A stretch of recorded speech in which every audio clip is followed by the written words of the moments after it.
یہی قرآن ہم پڑھتے ہیں تو ہم اپنے دلوں کا جائزہ لیں کہ یہ ہم پر کس طرح اثر کرتا ہے. کیا اس کے پڑھنے کے بعد ہمارے اندر بھی خشوع پیدا ہوتا ہے، ہمارے اندر عاجزی پیدا ہوتی ہے، ہم اللہ کے آگے جھک جاتے ہیں، ہم اللہ کی بات قبول کر لیتے ہیں، یا پھر جیسے سننے سے پہلے ہوتے ہیں ویسے ہی سننے کے بعد ہوتے ہیں؟ اس کو سن کر ہمارے دل کیوں نہیں پگھلتے، ہمارے اندر خشوع کیوں نہیں آتا، ہمارے اندر عمل کی تبدیلی کیوں نہیں آتی؟ ہم سب کو اپنا محاسبہ کرنے کی ضرورت ہے اور اس قرآن کی روشنی میں اپنا جائزہ لینے کی ضرورت ہے. اللہ سبحانہ تعالیٰ اپنی خاص رحمت سے اپنے بندوں کو چنتا ہے اپنی کتاب کے لیے. اللہ سبحانہ تعالیٰ نے آج ہمارے لیے ایک اور نیا موقع عطا کیا ہے، ایک نئے انداز میں قرآن مجید کے ساتھ اپنا تعلق قائم کرنے کے لیے، اور وہ ہے قرآن کی مثالوں کو سمجھنے کا، تاکہ ہم غور و فکر کریں، تاکہ ہم اپنے عمل کو بدلیں، تاکہ ہم اپنے رب کو راضی کر سکیں، تاکہ ہم اس کا قرب پا سکیں، تاکہ ہم اس کی جنتوں میں داخل ہو کر اس کا دیدار کر سکیں. اللہ سبحانہ تعالیٰ سے دعا ہے کہ وہ ہمیں بہترین طریقے کے ساتھ اسے مکمل کرنے کی توفیق عطا فرمائے اور واقعی ہم اس سے فائدہ اٹھا سکیں. کسی بھی چیز سے فائدہ اسی وقت اٹھایا جا سکتا ہے جب ہم فائدہ اٹھانے کی نیت رکھتے ہوں. کہا جاتا ہے کہ نیت علم والوں کی تجارت ہے. جتنی اچھی نیت ہوگی اتنا ہی آپ کو پروفٹ ملے گا، اتنا ہی آپ کا سودا کامیاب ہوگا، اتنی ہی نفع بخش تجارت ہوگی. ہم میں سے بہت سے لوگ قرآن کو صرف ثواب یا اجر کی نیت سے پڑھتے ہیں لیکن باقی نیتوں سے غافل ہو جاتے ہیں. تو آئیے ہم اپنی نیت کا جائزہ لیتے ہیں کہ ہم قرآن کی مجلس میں کیوں بیٹھے ہیں، ہم یہ لیکچرز کیوں سننا چاہتے ہیں، ہم ان چیزوں کو کیوں پڑھنا چاہتے ہیں، ہم قرآن کی امثال کو کیوں جاننا چاہتے ہیں. تو ہم سب اپنی نیت میں اخلاص بھی پیدا کرتے ہیں خالصتاً اللہ کی رضا کے لیے، اور پھر ہم اس سے کیا چاہتے ہیں کہ ہمیں کیا ملے. تو سب سے پہلی چیز ہدایت. اللہ سبحانہ تعالیٰ نے رمضان میں قرآن نازل کیا، شہر رمضان الذی انزل فیہ القرآن ھدی للناس. رمضان وہ مہینہ ہے جس میں قرآن اتارا گیا جو لوگوں کے لیے سراسر ہدایت ہے. یعنی قرآن کے نزول کے ساتھ ہی پہلا مقصد کیا بتا دیا گیا کہ اس سے ہدایت حاصل کرو، اور ہدایت ملتی ہے تقویٰ کے ساتھ، اور تقویٰ ہوتا ہے اخلاص کے ساتھ، نیت کی درستگی کے ساتھ، کیونکہ ذالک الکتاب لا ریب فیہ ھدی للمتقین. اور قرآن مجید میں جتنا غور و فکر انسان کرتا ہے اتنا ہی وہ اس کے لیے ہدایت کا سبب بنتا ہے. یہدی بہ اللہ من اتبع رضوانہ سبل السلام. جس کے ساتھ اللہ ان لوگوں کو جو اس کی رضا کے پیچھے چلے سلامتی کے راستوں کی ہدایت دیتا ہے. لہٰذا اگر ہم اس کو ہدایت کی غرض سے پڑھیں گے تو انشاءاللہ سلامتی کے راستے ملیں گے اور سلامتی کی منزل دارالسلام تک پہنچیں گے. ابن تیمیہ رحمہ اللہ کہتے ہیں کہ جو شخص قرآن تدبر کے ساتھ اس لیے پڑھتا ہے تاکہ اسے ہدایت حاصل ہو جائے تو اس کے لیے حق کا راستہ واضح ہو جاتا ہے. دوسری نیت، دوسرا ارادہ کیا ہے؟ طلب الرحمہ، کہ اللہ کی رحمت طلب کی جائے. رحمت اس کتاب کے ساتھ جڑی ہوئی ہے. اگر ہم رحمت چاہتے ہیں تو اس کتاب کے ساتھ جڑ جائیں.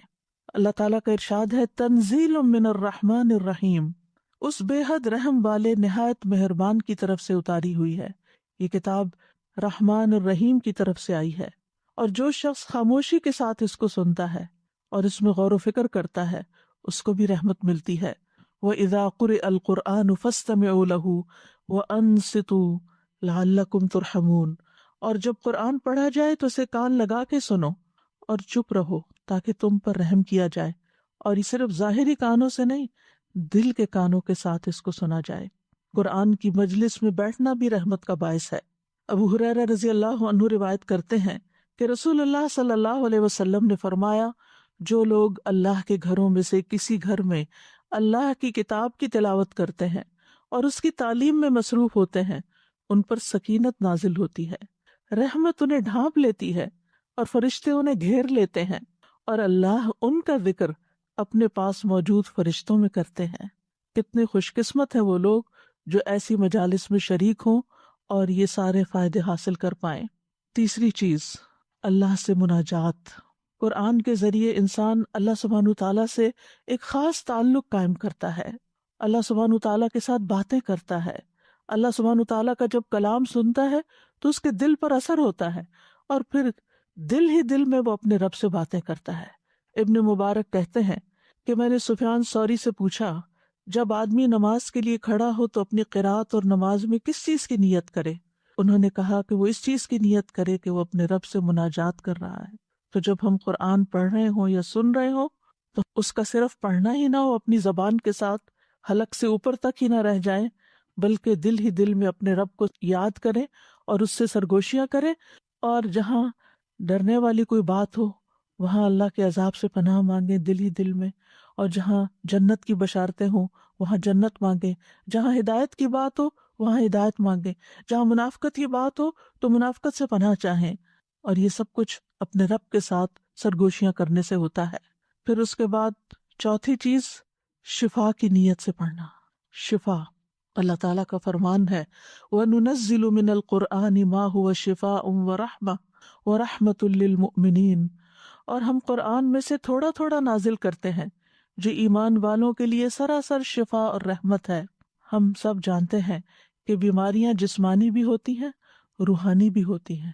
روح کو بھی بیماریاں لگی بھی ہوتی ہیں، قلب بھی بیمار ہوتے ہیں، دل بیمار ہوتے ہیں، اور ان کی شفا قرآن میں ہے۔ لہٰذا ہم یہ سب اس نیت سے بھی سنیں کہ اللہ سبحانہ تعالیٰ اس کے ذریعے ہماری جسمانی اور روحانی بیماریوں کو شفا عطا فرمائے۔ یہ قرآن اگر پہاڑ پہ نازل ہوتا تو اس کو ریزہ ریزہ کر دیتا، تو پھر یہ کیسے ہو سکتا ہے کہ اگر یہ قرآن واقعی ہم صحیح معنوں میں اخذ کریں تو وہ ہماری بیماریوں کو نکال نہ دے۔ ابن قیم کہتے ہیں کہ اللہ نے آسمان سے کبھی بھی کوئی ایسا علاج نہیں اتارا جو اس قرآن سے زیادہ عام، زیادہ مفید اور زیادہ عظیم اور بیماری کو ختم کرنے میں زیادہ حوصلہ افزا ہو۔ لیکن یاد رکھیے کہ کسی ہتھیار کی تاثیر کی قوت اس ہتھیار کو چلانے اور مارنے والے کی قوت سے ہوتی ہے۔ تو آپ کس شوق سے اس کو لیتے ہیں اور کس شوق سے اس کو جذب کرتے ہیں یہ آپ پر ڈیپینڈ کرتا ہے۔ پھر اس کے بعد اس نیت سے بھی سیکھیں کہ اس کو سیکھ کر سکھانا بھی ہے، دوسروں تک لے جانا بھی ہے۔ عثمان رضی اللہ عنہ کہتے ہیں رسول اللہ صلی اللہ علیہ وسلم نے فرمایا، خیرکم من تعلم القرآن وعلمہ، تم میں سب سے بہتر ہے وہ جو قرآن سیکھے اور اس کی تعلیم دے۔ عقبہ بن عامر کہتے ہیں کہ رسول اللہ صلی اللہ علیہ وسلم گھر سے نکل کر تشریف لائے، ہم صفہ کے چبوترے پر موجود تھے۔ آپ نے فرمایا، تم میں سے کون یہ پسند کرتا ہے کہ روزانہ بطحان یا عقیق کی وادی میں جائے اور وہاں سے بغیر کسی گناہ اور قطع رحمی کے 2 بڑے بڑے کوہان والی اونٹنیاں لے آئے؟ ہم نے عرض کیا، اللہ کے رسول، ہم سب کو یہ پسند ہے۔ آپ نے فرمایا، پھر تم میں سے کوئی شخص صبح مسجد میں کیوں نہیں جاتا کہ وہ اللہ عز و جل کی کتاب کی 2 آیتیں خود سیکھے یا ان کی قرات کرے، تو یہ اس کے لیے 2 اونٹنیوں کے حصول سے بہتر ہے۔ تو اس نیت کے ساتھ یہاں پر آئیں، اس نیت کے ساتھ سنیں کہ اللہ سبحانہ تعالیٰ ہمیں اس کے ذریعے بہترین اجر عطا فرمائے، اور یہ 3 آیات 3 اونٹنیوں سے بہتر، اور 4 آیات اس کے لیے 4 سے بہتر ہیں، اور جتنی بھی آیات ہوں گی اسی اعتبار سے اجر و ثواب بھی ہوگا۔ پھر ایک اور نیت بھی کر لیں کہ عمل کرنا ہے۔ اللہ تعالیٰ کا فرمان ہے، الذین آتیناہم الکتاب یتلونہ حق تلاوتہ، وہ لوگ جنہیں ہم نے کتاب دی ہے اسے پڑھتے ہیں جیسے اسے پڑھنے کا حق ہے۔ ابن مسعود رضی اللہ عنہ کہتے ہیں، قسم ہے اس ذات کی جس کے ہاتھ میں میری جان ہے، قرآن کریم کی تلاوت کا حق یہ ہے کہ انسان اس کے حلال کو حلال جانے، اس کے حرام کو حرام جانے، اور اس کو ایسے پڑھے جیسے اللہ نے اس کو نازل کیا ہے، اور کلمات کو ان کی جگہوں سے تحریف و تبدیل نہ کرے، اور کسی بھی آیت کی وہ تفسیر نہ کرے جو اس کی حقیقی تفسیر نہ ہو، یعنی جس کانٹیکس میں وہ نازل ہوئی ہے، جس مقصد کے لیے وہ نازل ہوئی ہے، اس کے علاوہ کوئی اور بات نہ کرے۔ اور جو شخص قرآن پر عمل کرتا ہے تو اس کے لیے خوشخبری ہے۔ نواس بن سمعان کہتے ہیں، میں نے رسول اللہ صلی اللہ علیہ وسلم کو فرماتے ہوئے سنا، قیامت کے دن قرآن اور قرآن والے ایسے لوگوں کو لایا جائے گا جو اس پر عمل کرتے تھے، سورت بقرہ اور سورت آل عمران اس کے آگے آگے ہوں گی۔ رسول اللہ صلی اللہ علیہ وسلم نے ان صورتوں کے لیے 3 مثالیں دی جن کو سننے کے بعد میں آج تک نہیں بھولا۔ آپ نے فرمایا، جیسے وہ 2 بادل ہیں، یا وہ 2 کالے سائبان ہیں جن کے درمیان روشنی ہے، یا جیسے وہ ایک سیدھ میں اڑنے والے پرندوں کی 2 ٹولیاں ہیں، وہ اپنے صاحب یعنی قرآن کے ساتھی کی طرف سے مدافعت کریں گی. یعنی جو شخص اس کتاب پر عمل کرے گا، یہ قرآن، یہ کتاب اس کے لیے سفارش کرے گی. ابن مسعود کہتے ہیں کہ ہم میں سے ایک شخص جب 10 آیات سیکھ لیتا تو ان سے آگے نہ بڑھتا جب تک کہ ان کے معنی نہ سمجھ لیتا اور ان پر عمل نہ کرتا. پھر 8ویں بات ہے نصیحت، یاد دہانی، تذکیر. اللہ تعالیٰ کا فرمان ہے کتاب انزل الیک فلا یکن فی صدرک حرج منہ لتنذر بہ وذکری للمؤمنین. یہ ایک کتاب ہے جو آپ کی طرف نازل کی گئی ہے، تو آپ کے سینے میں اس سے کوئی تنگی نہ ہو تاکہ آپ اس کے ساتھ ڈرائیں، اور ایمان لانے والوں کے لیے سراسر نصیحت ہے، یاد دہانی ہے. قرآن مجید کی یہ مثالیں جو ہم پڑھیں گے یہ آپ قرآن مجید میں پہلے بھی پڑھ چکے ہیں، لیکن دوبارہ پڑھنے کا اور خاص طور پر غور و فکر کے ساتھ تفصیل کے ساتھ پڑھنے کا اصل مقصد کیا ہے کہ ہمیں ان سے نصیحت حاصل ہو، ہم ان میں غور و فکر کر سکیں اور ان سے اپنے لیے سبق لے سکیں. قرآن مجید کو نصیحت کے لیے آسان بنایا گیا ہے. اللہ تعالیٰ کا ارشاد ہے وَلَقَدْ يَسَّرْنَا الْقُرْآنَ لِلذِّكْرِ فَهَلْ مِن مُدَّكِرٍ، اور بلا شبہ یقیناً ہم نے قرآن کو نصیحت کے لیے آسان کر دیا، تو کیا ہے کوئی نصیحت حاصل کرنے والا؟ یعنی کسی نے نیت کر لی ہے، ارادہ کر لیا.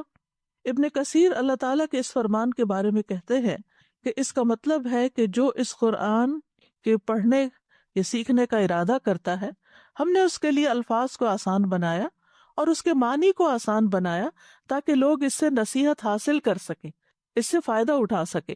پھر لوگوں کو اس کی طرف دعوت دینا. ہم میں سے ہر شخص جو یہ پروگرام سن رہا ہے اس کے لیے لازم ہے کہ وہ دوسروں کو بھی اس کے بارے میں بتائے. قرآن مجید میں اللہ سبحانہ تعالیٰ نے ہمارے لیے ایک بہترین مثال دی جنات کی، کہ جنہوں نے پہلی دفعہ قرآن سنا اور سنتے ہی دوسروں تک پہنچا دیا. سورۃ الجن میں آتا ہے قُلْ أُوحِيَ إِلَيَّ أَنَّهُ اسْتَمَعَ نَفَرٌ مِّنَ الْجِنِّ فَقَالُوا إِنَّا سَمِعْنَا قُرْآنًا عَجَبًا يَهْدِي إِلَى الرُّشْدِ فَآمَنَّا بِهِ. کہہ دیجئے کہ میری طرف وحی کی گئی ہے کہ بے شک جنوں کی ایک جماعت نے کان لگا کر قرآن سنا تو انہوں نے کہا بلا شبہ ہم نے ایک عجیب قرآن سنا ہے جو سیدھی راہ کی طرف لے جاتا ہے، تو ہم اس پر ایمان لے آئے. تو ہم بھی اگر اس پر ایمان رکھتے ہیں اور اس سے خود فائدہ اٹھاتے ہیں تو دوسروں کو بھی اس کی طرف دعوت دیجیے کہ وہ بھی قرآن سنیں، وہ بھی سمجھیں اور وہ بھی فائدہ اٹھائیں. سورۃ الاحقاف میں جنوں کے بارے میں آتا ہے اور جب ہم نے جنوں کے ایک گروہ کو آپ کی طرف پھیرا جو قرآن غور سے سنتے تھے، تو جب وہ اس کے پاس پہنچے تو انہوں نے کہا خاموش ہو جاؤ. پھر جب وہ پورا کیا گیا تو وہ اپنی قوم کی طرف ڈرانے والے بن کر واپس لوٹے. انہوں نے کہا اے ہماری قوم، بے شک ہم نے ایک ایسی کتاب سنی ہے جو موسیٰ کے بعد نازل کی گئی، اس کی تصدیق کرنے والی ہے جو اس سے پہلے ہے، وہ حق کی طرف اور سیدھے راستے کی طرف رہنمائی کرتی ہے. اے ہماری قوم، اللہ کی طرف بلانے والے کی دعوت قبول کر لو. نبی صلی اللہ علیہ وسلم نے بھی فرمایا تھا بلغوا انی ولو آیا، مجھ سے آگے پہنچاؤ خواہ ایک آیت ہی کیوں نہ ہو. پھر اس نیت سے بھی قرآن پڑھیں کہ اللہ سبحانہ تعالیٰ اس کا اجر و ثواب بھی ہمیں عطا کرے، کیونکہ ہم میں سے ہر شخص اجر و ثواب کا مستحق ہے. ہم میں سے کون اجر اور اس کی فضیلت سے محروم ہونا چاہے گا؟ تو اجر و ثواب کی نیت کرنا. رسول اللہ صلی اللہ علیہ وسلم نے فرمایا جس نے اللہ کی کتاب میں سے ایک حرف پڑھا اسے اس کے بدلے ایک نیکی دی جائے گی اور ہر نیکی کا ثواب 10 گنا ہے. میں نہیں کہتا کہ الف لام میم ایک حرف ہے، بلکہ الف ایک حرف ہے، لام ایک حرف ہے، میم ایک حرف ہے.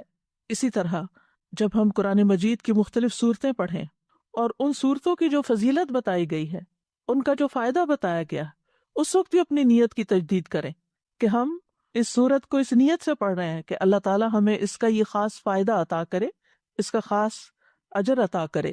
جیسے سورۃ البقرہ کی آخری آیات ہیں، سورۃ الفاتحہ کی تلاوت ہے، سورۃ الملک کی تلاوت ہے، اور اسی طرح باقی چیزیں بھی. اور قرآن پڑھ کر اللہ کے ہاں مقام کی بلندی طلب کرنا، اللہ سبحانہ تعالیٰ سے بلند مقام طلب کرنا. قرآن مجید کی شان اور مقام بہت عظیم ہے، اس کی قدر و قیمت بہت بلند ہے. وَإِنَّهُ فِي أُمِّ الْكِتَابِ لَدَيْنَا لَعَلِيٌّ حَكِيمٌ، بے شک وہ ہمارے پاس اصل کتاب میں یقیناً بہت بلند کمال حکمت والا ہے. تو جب آپ اللہ تعالیٰ کی اس کتاب کو پڑھیں تو اس کے ساتھ مقام کی بلندی کو بھی طلب کریں، کیونکہ یہ کتاب بعض لوگوں کو بلند مقام عطا کرتی ہے اور بعض کو نیچے گرا دیتی ہے. قیامت کے دن قرآن پڑھنے والے کا مقام بہت بلند ہوگا، ہر آیت کے بدلے اس کا درجہ بلند ہوتا چلا جائے گا۔ عبداللہ ابن عمر کہتے ہیں نبی صلی اللہ علیہ وسلم نے فرمایا صاحب قرآن سے کہا جائے گا اقرأ ورتقی ورتل کما کنت ترتل فی الدنیا، پڑھتے جاؤ اور چڑھتے جاؤ اور ویسے ہی ٹھہر ٹھہر کر پڑھو جس طرح تم دنیا میں ٹھہر ٹھہر کر ترتیل کے ساتھ پڑھتے تھے۔ تو رمضان کی آمد ہے، اس لیے جو بھی آپ تلاوت کریں اس میں یہ اجر اور ثواب کی نیت رکھیں کہ ایک ایک آیت جو میں پڑھوں گی اس پر اللہ تعالیٰ میرے درجے بلند کریں گے۔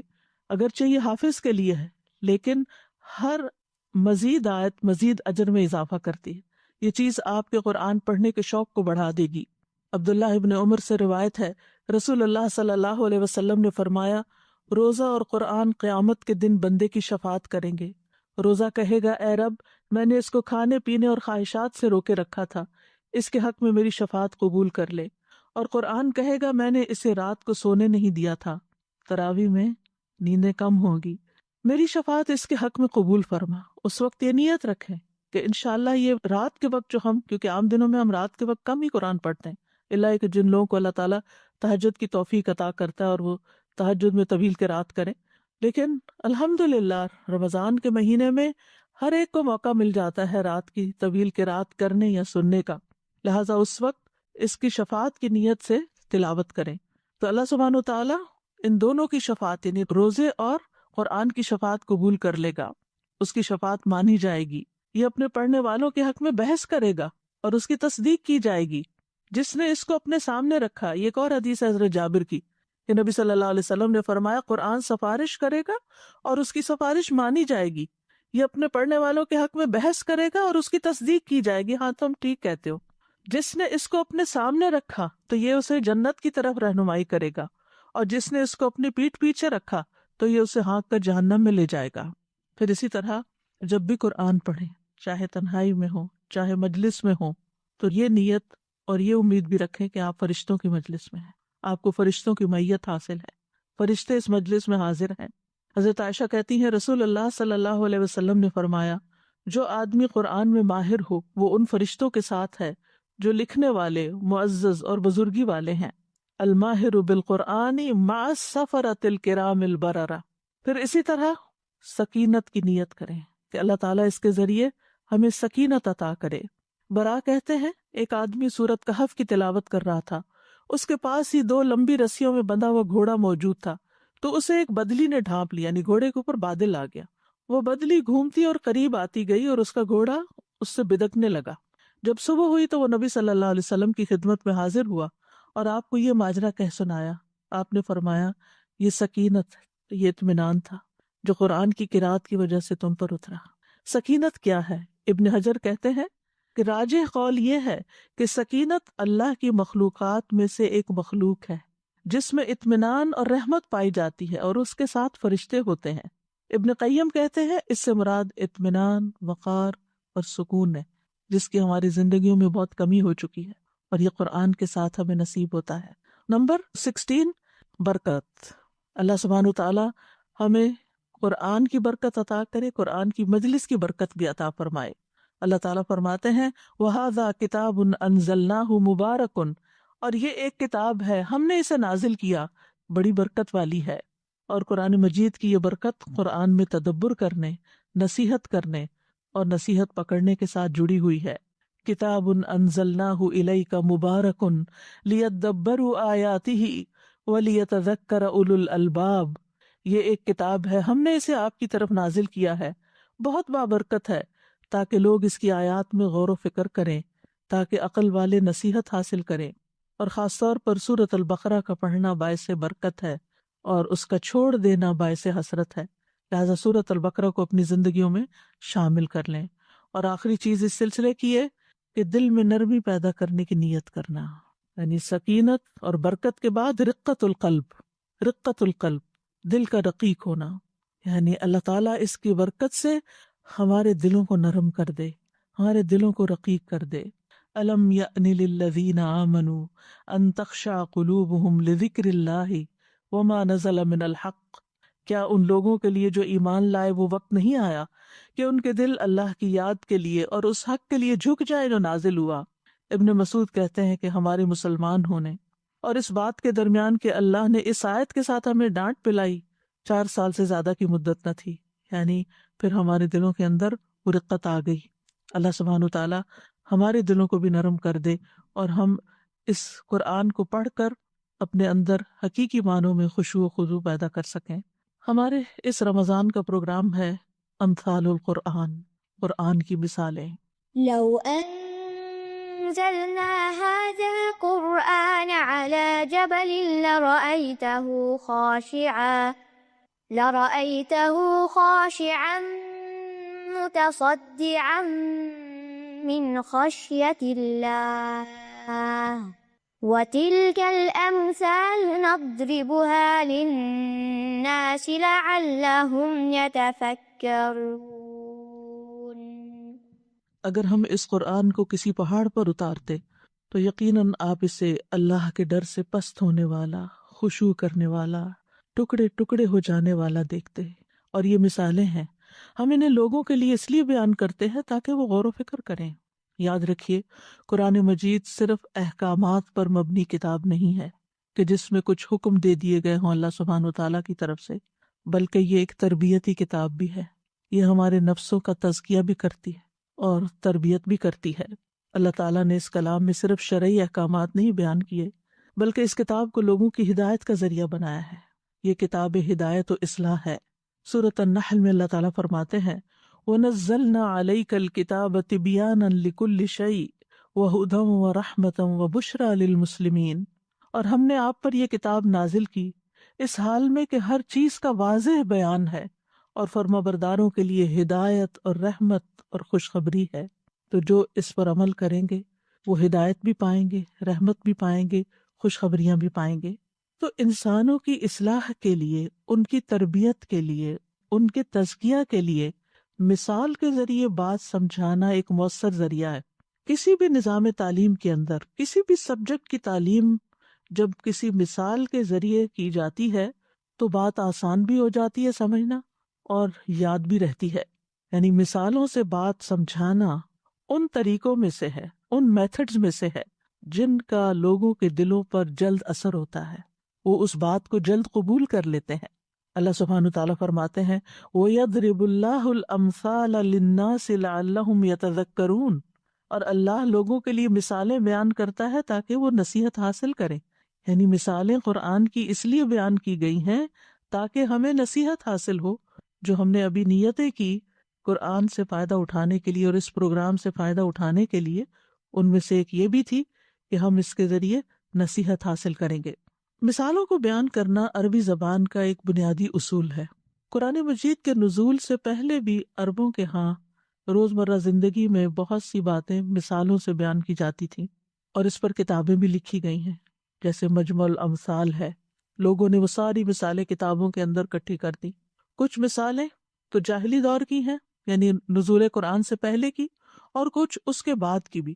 اور یہ صرف عربی زبان کے ساتھ نہیں ہے، یہ تقریباً ہر زبان کے اندر ہے کہ اس میں محاورے، کہاوتیں، مثالیں، سملیز، کنائے، یہ سب چیزیں استعمال ہوتی ہیں جس سے بات کو کم الفاظ میں بہت اچھی طرح سمجھایا جا سکتا ہے، بہت خوبصورتی کے ساتھ سمجھایا جا سکتا ہے۔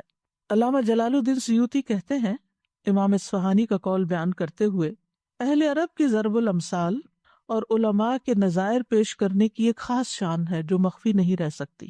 یعنی عربوں کی مثالیں خاص طور پر بہت اہم ہیں، اس لیے کہ یہ باتیں چھپی ہوئی باریکیوں کو ظاہر کرنے اور حقیقتوں کے چہرے سے نقاب دور کرنے میں بڑا اثر رکھتی ہیں، اور خیالی امور کو، یعنی جن چیزوں کا تعلق خیال سے ہے، امیجنیشن سے ہے، ان کو حسی صورت میں ظاہر کرنا اور وہم کو یقین کا درجہ دینا اور غائب کو حاضر کے درجے میں فائز کر دیتا ہے۔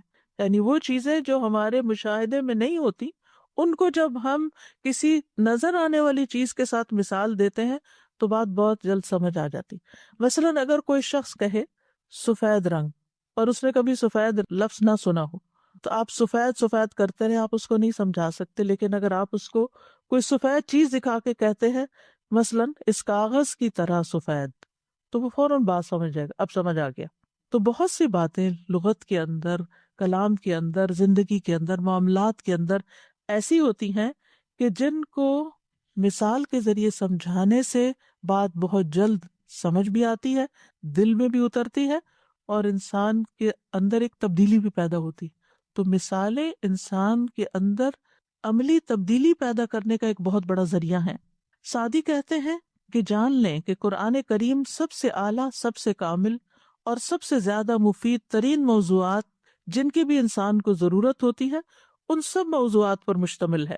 قرآن کی تعلیم دینے کے طریقوں میں سے سب سے آسان طریقے پر مشتمل ہے، یعنی تعلیم دینے کے جتنے بھی طریقے ہیں ان میں سب سے آسان طریقے قرآن نے اختیار کیے ہیں۔ یہ انتہائی آسان اور واضح طریقے کے ساتھ دلوں تک معنی پہنچا دیتا ہے۔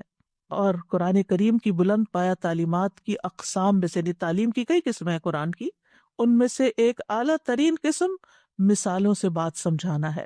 اللہ سبحانہ تعالیٰ نے جتنی بھی مثالیں قرآن مجید میں بیان کی ہیں ان میں انتہا درجے کی بلاغت پائی جاتی ہے۔ علماء کہتے ہیں کہ مثال کے علاوہ کسی اور کلام میں یہ چار چیزیں جمع نہیں ہوتی، یعنی بتانے کے، سکھانے کے جتنے بھی طریقے ہیں ان میں یہ چار چیزیں جمع نہیں ہوتی، لیکن مثال سے جب کوئی چیز سمجھائی جاتی ہے تو اس میں یہ چار چیزیں پائی جاتی۔ نمبر 1، الفاظ کا مختصر ہونا۔ نمبر 2، معنی کا درست ہونا۔ نمبر 3، تشبیہ کا بہت آسان انداز میں پیش کیا جانا۔ تشبیہ ہوتی ہے ایک چیز کو دوسرے کے مشابہ قرار دینا۔ نمبر 4، کنایے کی عمدگی۔ بس ان چار چیزوں کی وجہ سے مثال میں انتہا درجے کی بلاغت پیدا ہو جاتی ہے۔ کنایہ کہتے ہیں علم بیان میں وہ کلمہ ہوتا ہے جس کے معنی مبہم اور پوشیدہ ہوں اور وہ اپنے حقیقی معنوں کی بجائے مجازی معنوں میں استعمال ہوا ہو۔ اس طرح کے حقیقی معنی بھی مراد لیے جا سکتے ہوں، جیسے کہتے ہیں اشارہ کنایہ، یعنی اشاروں کنایوں میں بات سمجھا دینا، تو وہ کنایہ اس معنی میں بھی ہے۔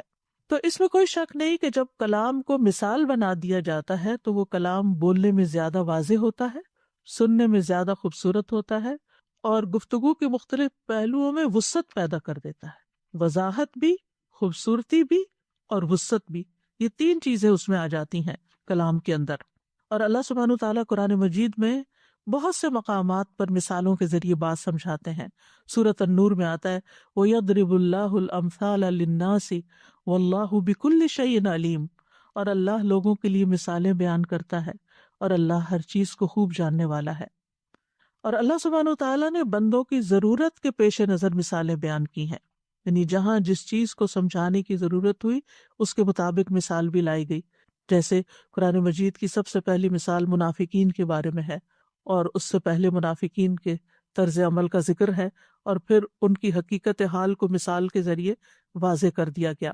اور یہ مثالیں انسانوں کے لیے واضح حجت بھی ہیں، یعنی جب اللہ سبحانہ تعالیٰ کسی کو مثال کے ذریعے بات سمجھا دیتے ہیں تو گویا اس پر حجت تمام کر دیتے ہیں، اور اس کے بعد بھی اگر کوئی انکار کرتا ہے، یعنی پھر کوئی گنجائش رہ نہیں جاتی کہ بات سمجھ نہیں آئی۔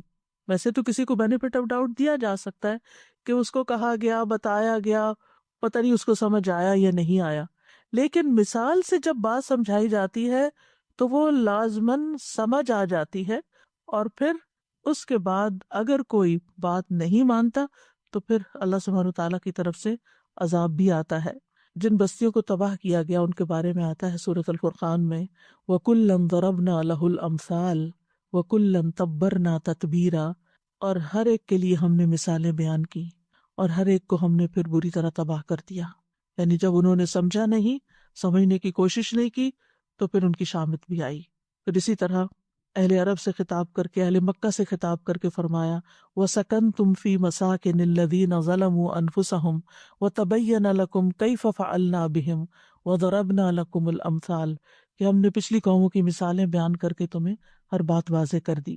تو مثال کو بیان کرنے کے کئی فائدے ہوتے ہیں، جن میں سے سب سے پہلا یہ کہ مثال جو ہے مسائل کو حسی بنا دیتی ہے، محسوس کرنے والا بنا دیتی ہے، یعنی پیچیدہ عقلی حقائق اور امیجنیشن میں ہونے والی چیزیں اور بہت دور دراز کے کانسیپٹس کے فاصلوں کو سمیٹ دیتی ہے، اور محسوس نظر آنے، محسوس کا مطلب ہوتا ہے وہ چیز جو حواس خمسہ سے ہماری ادراک میں آ جائے، جس کو ہم محسوس کر سکیں، دیکھ سکیں، چھو سکیں، سن سکیں۔ تو مثال جو ہے وہ راستے مختصر کر دیتی، لمبی باتوں کو مختصر کر دیتی ہے. ایک بات کو واضح کرنے کے لیے بعض اوقات کئی دلیلیں دینی پڑتی ہیں، لیکن ان کی جگہ اگر ایک مثال بیان کر دی جائے تو بات جلدی سمجھ میں آ جاتی ہے. پھر اسی طرح مثال ہر درجے اور ہر طبقے کے شخص کو فائدہ دیتی ہے، یعنی ایک عام ذہن کو بھی فائدہ دیتی ہے اور بڑے بڑے انٹلیکچوئلس کو بھی فائدہ دیتی ہے، یعنی سب کے لیے یکساں بنا دیتی ہے، علم کو آسان کر دیتی ہے اور مسائل کو قابل اطمینان بنا دیتی ہے. کیونکہ جو باتیں صرف ذہن میں ہوں اور صرف سوچوں کی حد تک ہوں تو انسان ان میں الجھتا رہتا ہے، لیکن جب وہ ایک مخصوص محسوس شکل میں سامنے آ جائیں تو انسان اس الجھن سے نکل آتا ہے. پھر اسی طرح بہت سے لوگ جو ہٹ دھرم ہوتے ہیں اور میں نہ مانوں کے طریقے پہ چل رہے ہوتے ہیں، ایسے لوگوں کو اگر صرف لاجک سے یا صرف دلائل سے سمجھایا جائے تو بعض اوقات وہ اس کے مقابلے میں حجت بازی کرتے رہتے ہیں، لیکن اگر کوئی سمپل سی مثال دے کے بات کی جائے تو وہ خاموش ہو جاتے ہیں. تو اس اعتبار سے بھی مثال بہت فائدہ مند ہوتی ہے. مثال کے طور پر عیسیٰ علیہ السلام کو لوگوں نے خدا کیوں کہا؟ کہ وہ مردوں کو زندہ کرتے تھے. اس دلیل کے ساتھ انہوں نے یہ دلیل پکڑی اور کہا کہ مردے کو زندہ تو صرف وہی کر سکتا ہے جو خدا ہوتا ہے، اس بنا پہ عیسیٰ خدا ہے. دوسری انہوں نے دلیل یہ دی کہ وہ بغیر باپ کے پیدا ہوئے ہیں، تو یہ خدا ہی ہو سکتا ہے جو بغیر باپ کے پیدا ہو. تو ان کو ایک مثال سے بات سمجھا دی گئی، ان مثل عیسیٰ عند اللہ کمثل آدم خلقہ من تراب، کہ عیسیٰ کی مثال اللہ کے نزدیک آدم کی سی ہے جس کو اس نے مٹی سے پیدا کیا. اب اس کے بعد کیا کہیں گے کہ وہ بغیر باپ کے بھی پیدا ہوئے تھے، اور پھر یہ کہ اللہ سبحانہ وتعالیٰ نے ان کو اتنا شان اور مرتبہ بخشا، لیکن وہ الہ نہیں بنے، وہ انسان ہی رہے. یاد رکھیے کہ مثالیں عربی شعر و شاعری میں بھی بہت ہیں، احادیث میں بھی بہت مثالیں ہیں، لیکن اس وقت ہمارا موضوع قرآن کی مثالیں ہیں. تو قرآن مجید کی مثالوں کو جاننے کی خاص اہمیت ہے. سب سے پہلی بات تو یہ کہ اس سے نصیحت حاصل کی جائے، قرآن میں مزید تدبر ہو. افلا یتدبرون القرآن ام علی قلوب اقفالها. تو مثالیں قرآن کے تدبر میں بھی مددگار ہیں، اور ہر مثال کو ہم الگ الگ فوکس کر کے سمجھیں گے تو اس میں مزید گہرائی میں اتریں گے اور زیادہ بہتر طور پر اس کو سمجھ پائیں گے. کیونکہ ایک مومن کے لیے قرآن کو سمجھنا اور پھر خاص طور پر قرآن کی مثالوں کو سمجھنا ایک بہت اہم کام ہے. زندگی میں جتنے بھی ہم کام کرتے ہیں ان میں سے ایک اہم کام یہ بھی ہے کہ ہم اس کتاب کو بہت اچھی طرح سمجھ جائیں، کہ ہمارے اندر ایسے جذب ہو جائے کہ جیسے ہماری عادتوں اور ہمارے رویوں اور ہمارے معاملات کا ایک ایسا حصہ ہو جائے کہ جس کے لیے ہمیں کوئی مصنوعی کوشش نہ کرنی پڑے، بلکہ وہ ہماری عادت بن چکی ہو. اسی طرح یہ بھی ہے کہ یہ ایک بہت نفع بخش علم ہے. ہم دعا کرتے ہیں نا کہ اللہم انی اسألک علما نافعا، تو قرآن کی مثالوں کو سمجھنا علم نافع ہے. اور پھر یہ کہ اہل علم و دانش ہی قرآن کی مثالوں کو سمجھ سکتے ہیں. قرآن کی مثالوں کو سمجھنے والا عالم کہلاتا ہے، علم والا کہلاتا ہے. سورۃ العنکبوت میں اللہ تعالیٰ فرماتے ہیں وَتِلْكَ الْأَمْثَالُ نَضْرِبُهَا لِلنَّاسِ وَمَا يَعْقِلُهَا إِلَّا الْعَالِمُونَ. اور یہ مثالیں ہیں جو ہم لوگوں کے لیے بیان کرتے ہیں، اور انہیں صرف جاننے والے ہی سمجھتے ہیں، علم والے ہی سمجھتے ہیں. یعنی جس کے پاس علم ہوگا وہی قرآن کی مثالوں کو سمجھ سکے گا.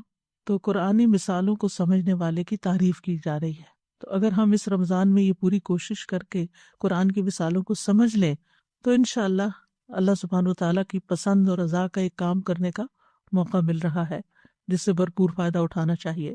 کیونکہ اللہ سبحانہ وتعالیٰ نے جو مثالیں بیان کی ہیں وہ اہم امور سے متعلق ہیں، بلند مقاصد سے متعلق ہیں، یعنی ان کو سمجھانا مقصود تھا. اہم مسائل کی مثالیں ہیں، کیونکہ اللہ سبحانہ وتعالیٰ نے خود ان میں غور و فکر کی دعوت دی ہے، نصیحت لینے کا حکم دیا ہے، ترغیب دی ہے کہ ہم ان میں غور و فکر کریں. لہٰذا یہ ہماری ذمہ داریوں میں سے ایک ذمہ داری تھی جس کو اللہ تعالیٰ پورا کرنے کا موقع دے رہا ہے کہ ہم ان میں اچھی طرح غور و فکر کریں. یہ قرآن کریم کے اہم عظیم علوم میں سے ایک علم ہے، امثال القرآن. ماوردی کہتے ہیں قرآن کے عظیم علوم میں سے قرآن کی مثالوں کا علم حاصل کرنا ہے، کیونکہ لوگ اس سے غافل ہیں کیونکہ وہ مثالوں کے ساتھ مشغول ہو جاتے ہیں اور جن چیزوں کی مثالیں دی گئی ہوتی ہیں ان کو فراموش کر دیتے ہیں. تو یہاں پر جو قرآن مجید کی مثالیں ہیں وہ آپ دیکھیں گے کہ وہ صرف ایک لفظ کو دوسرے لفظ سے مثال نہیں دی گئی، یا صرف لفظی مثالیں نہیں، بلکہ وہ پورا کانسیپٹ، پورا واقعہ اور پوری حکایت ہوتی ہے جس کے لیے کوئی مثال بیان کی جاتی ہے، اس کے پیچھے اس کی ایک ہسٹری ہوتی ہے۔ اور کہتے ہیں کہ جس چیز کی مثال دی جاتی ہے اسے مثال کے بغیر بیان کرنا ایسا ہی ہے جیسا کہ گھوڑا لگام کے بغیر اور اونٹنی نکیل کے بغیر۔ نبی صلی اللہ علیہ وسلم نے بھی قرآنی مثالوں سے عبرت حاصل کرنے کا حکم دیا ہے۔ نبی صلی اللہ علیہ وسلم نے فرمایا، پہلی کتابیں ایک باب یعنی ایک موضوع پر اور ایک لہجے میں نازل ہوئیں، اور قرآن 7 ابواب یعنی 7 موضوعات پر اور 7 لہجوں میں نازل ہوا۔ اس میں تنبیہات، وارننگز، احکام، حلال، حرام، واضح اور فیصلہ کن احکام، متشابہات اور مثالیں ہیں۔ بس اس کے حلال کو حلال کر لو، اس کے حرام کو حرام ٹھہراؤ، جس کا تمہیں حکم دیا گیا ہے وہ کرو، اور جس سے تمہیں روکا گیا ہے اس سے رک جاؤ، اور اس کی مثالوں سے عبرت حاصل کرو۔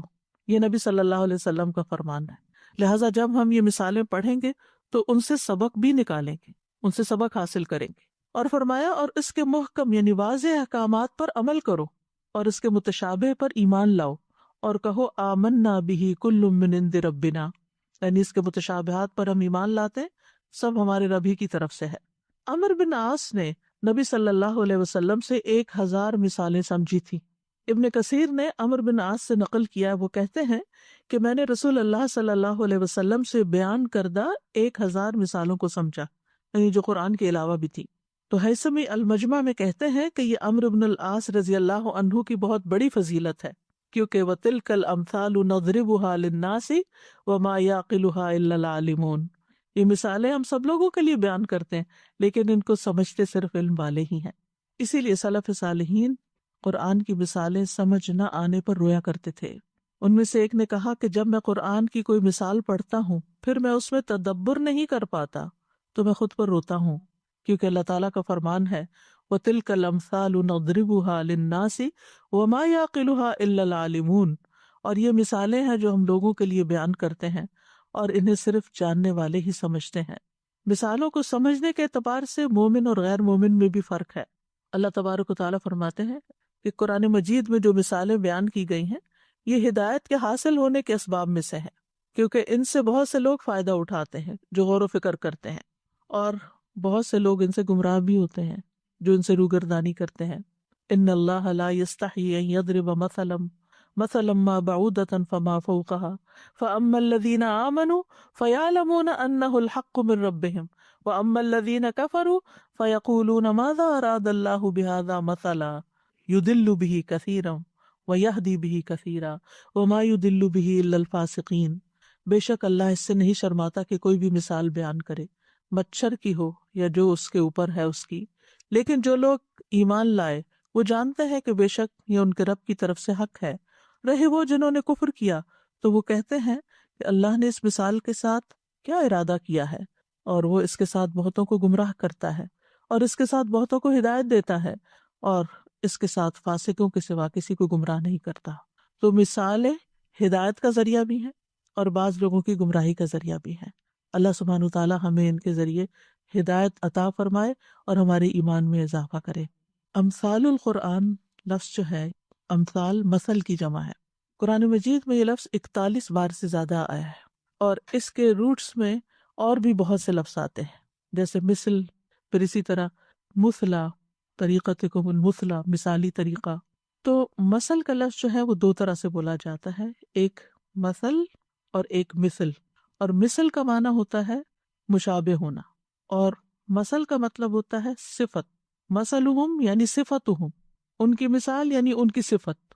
تو مثال میں ایک چیز کو دوسری چیز سے تشبیہ دی جاتی ہے، کیونکہ دونوں کے درمیان کوئی مماثلت پائی جاتی ہے، کوئی چیز کامن ہوتی ہے، جس کی وجہ سے پھر وہ ایک چیز دوسری سے مشابہ ہو جاتی ہے، اور وہ ذہن میں ہوتی ہے، اور جو اس سے مشابہ سامنے ہوتی ہے وہ مثال کے ذریعے واضح ہو جاتی ہے۔ کیونکہ قرآن مجید میں کچھ چیزیں ایسی ہیں کہ جو ماضی کے واقعات سے تعلق رکھتی ہیں، کچھ چیزیں ایسی ہیں کہ جو ابھی انسانی علم کا ان میں احاطہ نہیں ہے، کچھ ایسی چیزیں ہیں جو علم الغیب سے تعلق رکھتی ہیں۔ تو ایسی بہت سی چیزوں کو سمجھانے کے لیے اللہ سبحانہ تعالیٰ نے مثالوں کو بیان کیا ہے اپنی اس کتاب میں۔ امثال القرآن کی دو بڑی قسمیں ہیں. ایک ہے صریح مثالیں جن میں لفظ مثل استعمال ہوا ہے، جیسے مثلہم کمثل الذی استوقد نارا. یہ صریح مثال ہے کہ اس شخص کی مثال اس کی طرح ہے، یعنی مثلہم ان کی مثال اس شخص کی مثال کی طرح ہے. یہ ہے واضح مثالیں، صریح مثالیں جن میں لفظ مثل استعمال ہوا. دوسری ہے چھپی ہوئی مثالیں. یہ وہ مثال ہوتی ہے کہ اس نص میں مثال کے الفاظ ذکر نہیں کیے گئے ہوتے، لیکن ان کا حکم مثالوں کا ہی ہوتا ہے. یعنی کچھ مثالوں میں تو آپ کو لفظ مثل ملے گا، لیکن کچھ مثالیں ایسی ہوں گی کہ جن میں لفظ مثل یا مثال نہیں آئے گا، لیکن ہوگی وہ مثال ہی. جیسے سورۃ توبہ کی آیت نمبر 109، افمن اسس بنیانہ علی تقوی من اللہ ورضوان خیر ام من اسس بنیانہ علی شفا جرف ہار فانہار بہ فی نار جہنم واللہ لا یہدی القوم الظالمین. تو کیا وہ شخص جس نے اپنی عمارت کی بنیاد اللہ کے خوف اور اس کی خوشنودی پہ رکھی وہ بہتر ہے، یا وہ جس نے اپنی عمارت کی بنیاد کھوکھلے تودے کے کنارے پہ رکھی جو گرنے والا تھا، پس اسے لے کر جہنم کی آگ میں گر گیا، اور اللہ ظالم لوگوں کو ہدایت نہیں دیتا. تو انشاءاللہ آگے جا کر ان کی مزید وضاحت کریں گے، لیکن یہ دو مثالیں ہیں کہ جن میں ایک واضح مثال اور ایک چھپی ہوئی مثال. قرآنی مثالوں میں کیا چیزیں پائی جاتی ہیں؟ ابن قیم کہتے ہیں قرآن میں جو مثالیں بیان کی جاتی ہیں وہ درج ذیل بیان پر مشتمل ہوتی ہیں. تعریف اور مذمت کا بدلہ مختلف ہونا، ثواب اور سزا کا بدلہ مختلف ہونا. مثالیں کبھی کسی کام کی عظمت یا بڑائی بیان کرتی ہیں، کبھی کسی کام کی تحقیر کو بیان کرتی ہیں، اسے چھوٹا کر کے بتاتی ہیں، کبھی کسی کام کے ثابت ہونے کو بیان کرتی ہیں، کبھی کسی کام کے باطل ہونے کو بیان کرتی ہیں. یعنی مقاصد مختلف ہیں، اور وہ وقت کے ساتھ ساتھ آپ انشاءاللہ ان کو جان لیں گے. قرآن مجید میں مثال لفظ جو ہے یہ 3 معنی میں استعمال ہوا ہے. نمبر 1 وصف بیان کرنے کے لیے، صفت بیان کرنے کے لیے، جیسے صحابہ کی مثال ہے سورۃ الفتح میں، محمد الرسول اللہ والذین معہ اشداء علی الکفار رحماء بینہم تراہم رکعا سجدا یبتغون فضلا من اللہ ورضوانا سیماہم فی وجوہہم من اثر السجود ذالک مثلہم فی التوراۃ ومثلہم فی الانجیل، آگے آخر آیت تک. تو اس میں صحابہ کرام کا وصف بیان ہوا ہے. تو یہاں مثال بمانے وصف ہے، یعنی صفت بیان ہوئی ہے کہ وہ کیسے لوگ ہیں، کہ محمد اللہ کے رسول ہیں، اور وہ لوگ جو اس کے ساتھ ہیں کافروں پر بہت سخت ہیں، آپس میں نہایت رحم دل ہیں. آپ انہیں اس حال میں دیکھیں گے کہ رکوع کرنے والے ہیں، سجدے کرنے والے ہیں، اپنے رب کا فضل اور اس کی رضا ڈھونڈتے ہیں. ان کی شناخت ان کے چہروں میں موجود ہے سجدے کرنے کے اثر سے. یہ ان کا وصف تورات میں ہے، اور انجیل میں ان کا وصف اس کھیتی کی طرح ہے جس نے اپنی کونپل نکالی، پھر اسے مضبوط کیا، پھر وہ موٹی ہوئی، پھر اپنے تنے پر سیدھی کھڑی ہو گئی. کاشت کرنے والوں کو خوش کرتی ہے تاکہ وہ ان کے ذریعے کافروں کو غصہ دلائے. اللہ نے ان لوگوں سے جو ان میں سے ایمان لائے اور انہوں نے نیک اعمال کیے بڑی بخشش اور بہت بڑے اجر کا وعدہ کیا ہے. تو اس میں ان کی صفات بیان ہوئی ہیں کہ وہ کیسے لوگ ہیں. قرآن مجید میں یہاں اس مقام پر صحابہ کرام کا وہ نقشہ کھینچا گیا ہے جو شاید کسی اور جگہ پر نہ ہو، کہ ان کی عبادت کیسی ہے اور ان کا اخلاق کیسا ہے اور ان کا طرز عمل کیسا ہے، ان کا کیریکٹر، ان کی شخصیت کیسی ہے. پھر اسی طرح جنت کی مثال، اس میں جنت کا وصف بیان ہوا ہے.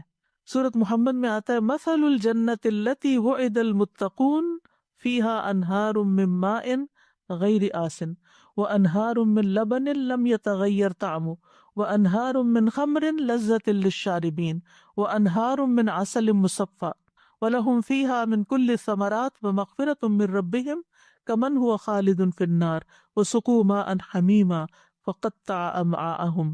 یہاں پر ہم دیکھتے ہیں کہ یہ جنت کا وصف ہے، یعنی اس کو کسی چیز سے مثال دے کے نہیں سمجھایا جا رہا بلکہ اس کی صفت بیان کی جا رہی، ڈسکرپشن دی جا رہی ہے کہ جنت کیسی جگہ ہے، اس کے اندر نہریں کیسی ہیں، وہ نہریں کتنی قسم کی ہیں، ان نہروں کی کیا خوبی ہے، اور ان کے اندر جو چیزیں پائی جاتی ہیں وہ کس قسم کی ہیں.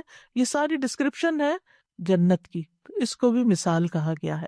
دوسرا معنی مثال کا قرآن میں کردار کی مثال دینے کے لیے، یعنی کسی کا کردار کو بیان کرنے کے لیے، جس میں نوح اور لوط علیہ السلام کی بیویوں کی مثال ہے.